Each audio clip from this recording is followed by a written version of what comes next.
3, 2, 1, go! Hello दोस्तों, आप सभी का स्वागत है। तो इस एपिसोड की स्टार्टिंग में हम वैंग को देखते हैं, जिसकी सील टूट चुकी थी और जिसके चलते वो अपनी पावर पर कंट्रोल नहीं कर पाता और पूरी दुनिया खत्म हो जाती है। लेकिन तुरंत बाद वो अपनी पावर का यूज करके दुनिया को रीबूट करता है, इस उम्मीद में कि शायद इस तरीके से सून वापस जिंदा हो जाए। लेकिन इसका कोई फायदा नहीं होता, क्योंकि इस बार दुनिया को रीबूट करने के बावजूद सून वापस जिंदा नहीं होती। वहीं वैंग की ऐसी हालत देखकर स्पिरिट कहता है कि सून की बॉडी में आत्मा नहीं है, जिसके कारण वो वापस जिंदा नहीं हो सकती। आगे डॉग वैंग से कहता है कि तुम अपनी हीलिंग पावर से फिजिकल इंजरीज तो ठीक कर सकते हो, लेकिन किसी मरे हुए इंसान को वापस जिंदा नहीं कर सकते। जिसे सुनकर वैंग निराश हो जाता है और कहता है कि सब मेरी ही गलती है, मुझे लेडी बॉस को पहले ही ठिकाने लगा देना चाहिए था। इस पर डॉग कहता है कि टाइम फ्रीज होने के कारण हमें जितना टाइम चाहिए उतना टाइम सॉल्यूशन ढूंढने में ले सकते हैं। आगे वैंग के पूछने पर डॉग बताता है कि मैं टाइम को कंट्रोल कर सकता हूँ और वो पॉसिबल होता है स्पिरिचुअल फोर्स को स्पीड ऑफ लाइट में कन्वर्ट करके। जिसे सुनते ही वैंग कहता है कि तुम स्पीड ऑफ लाइट का यूज करके पास्ट में जा सकते हो। इस पर डॉग हाँ में जवाब देता है, लेकिन उसके लिए एक प्लेनेट जितनी बड़ी स्पिरिचुअल फोर्स की जरूरत पड़ेगी। जिसे सुनते ही वैंग अपनी पावर से एक प्लेनेट जितना बड़ा स्पिरिचुअल फोर्स की एनर्जी का गोला बनाता है। जिसे देखकर डॉग कहता है कि हम पास्ट में जा सकते हैं, लेकिन ये सब हेवन के रूल्स के खिलाफ है और इस दौरान हम पर हेवन लाइटनिंग से अटैक कर सकता है। जिससे वेंग को कोई फर्क नहीं पड़ता और वो डॉग को मर्ज होने के लिए कहता है।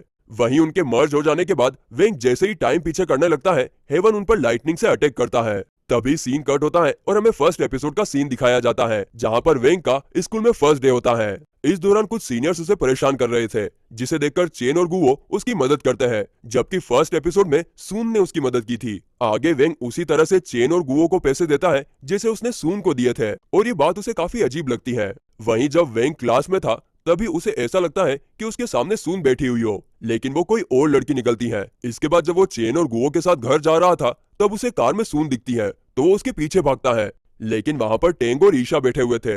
दरअसल ये सब वेंग की शक्तियों की वजह से हो रहा था। वो डॉग के साथ मिलकर पास्ट में जाना चाहता था, लेकिन उसकी पावर की वजह से उसने गलती से एक नई दुनिया ही बना दी थी, जो कि पुरानी दुनिया को कंज्यूम कर रही थी। और इसी के कारण इस नई दुनिया में वेंग को सून के विजन आ रहे थे, और अगर ऐसा ही चलता रहा तो जल्द ही पुरानी दुनिया पूरी तरह से नई दुनिया में समा जाएगी। इसके बाद हमें इन्फर्नो रियल में दिखाया जाता है, जिसे हेवन भी कहते हैं। वहीं पर हम चित्रगुप्त और यमराज को देखते हैं। वे लोग बात कर ही रहे थे कि तभी उनका सेवक सून की स्पिरिट को लेकर आता है, जिसे देखकर यमराज और चित्रगुप्त दोनों ही काफी ज्यादा घबरा जाते हैं। अब ऐसा क्यों, ये हमें जल्द ही पता चलेगा।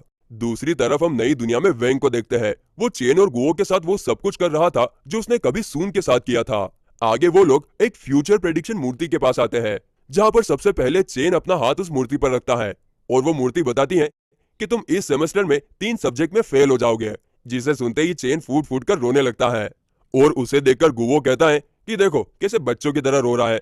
लेकिन जब वो मूर्ति पर हाथ रखता है तो मूर्ति कहती है कि तुम्हें तुम्हारा पहला प्यार 40 साल की उम्र में मिलेगा। जिसे सुनते ही वो भी चेन के साथ मिलकर रोने लगता है। इसके बाद जब वेंग मूर्ति पर हाथ रखता है तो वो मूर्ति कुछ कहने की बजाय टूटने लगती है। इस तरफ हम यमराज को देखते हैं। उसकी हालत सून को देखकर काफी ज्यादा खराब हो गई थी, क्योंकि उसे पता चल गया था कि वेंग कुछ खतरनाक कर रहा है और अगर उसे नहीं रोका गया तो उनकी दुनिया भी खत्म हो जाएगी। साथ ही में ये भी कि सून वेंग की रिलेटिव है, इसीलिए वो जल्दी से डॉक्यूमेंट चेंज करके सून को वापस उसी दुनिया में भेज देता है, जिसके चलते इधर असली दुनिया में सून वापस जिंदा हो जाती है और ये देखकर स्पिरिट की फटकर 4 हो जाती है। इसके बाद स्पिरिट सून को सब कुछ बताता है कि अभी तक क्या क्या हुआ, जिसे सुनकर सून काफी ज्यादा खुश होती है कि वेंग उसे वापस जिंदा करने के लिए क्या कुछ कर रहा है। आगे स्पिरिट कहता है कि अगर वेंग को जल्द ही नहीं जगाया गया तो दुनिया पूरी तरह से खत्म हो जाएगी।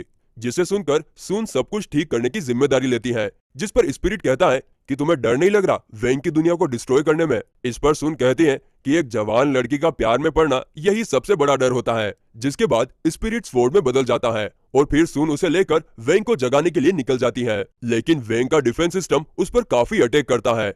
मगर इसके बावजूद सून जैसे तैसे करके वेंग के पास पहुंचकर स्वॉर्ड उसके सीने में घुसा देती है, जिससे वेंग को होश आता है और वो सून को अपने सामने देखकर काफी खुश होता है। तभी सीन कट होता है और हम नकली बुफेंग को देखते हैं। उसकी बॉडी में से लेडी बॉस बाहर निकलती है, मगर वो चेन पर हमला कर पाती उससे पहले ही वेंग उसे अपनी पावर के जरिए जमीन में दफना देता है, ताकि वो आगे चल के सून को ना मारे। इसके बाद वेंग एयर राउंड में स्वॉर्ड इंसर्ट करता है और काउंटडाउन खत्म होते ही क्लास 60 जीत जाती है, जिसके कारण सभी लोग काफी ज्यादा खुश होते हैं। आगे सून वेंग से बात करने के लिए उसके पास जा रही थी कि तभी रिपोर्टर्स उसे घेर लेते हैं। अब गाइस यहाँ पर हम क्लियरली समझ पाते हैं कि वेंग ने टाइम रिवर्स किया है। तभी हम फ्लैशबैक में देखते हैं कि टाइम रिवर्स करने से पहले डॉग वैंग से कहता है कि सब कुछ ठीक करने के लिए अगर तुमने टाइम रिवर्स किया तो सुन को इस पीरियड का कुछ भी याद नहीं रहेगा।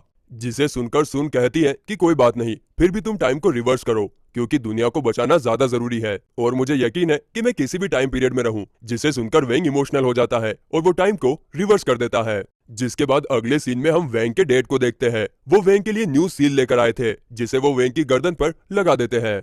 आगे हम देखते हैं कि क्लास 60 की जीत के कारण सुन और सभी टीचर्स काफी ज्यादा खुश होते हैं। वहीं सीनियर एक्स टेंग और उसके ग्रुप को काफी सुना रही थी कि वो क्लास 60 को 5-0 से हराना चाहते थे, लेकिन अब वो खुद ही 5-0 के साथ हार गए। और फिर गाइस इसी के साथ daily life of immortal king का सीजन 1 एंड होता है। उम्मीद करते हैं दोस्तों आपको ये सीरीज पसंद आई होगी और आप हमें इसी तरह सपोर्ट करते रहिए ताकि हम आपके लिए एक से लेकर एक सीरीज लेकर आते रहें। तो फिर हम मिलते हैं अगले सीरीज में, तब तक के लिए टाटा बाय बाय।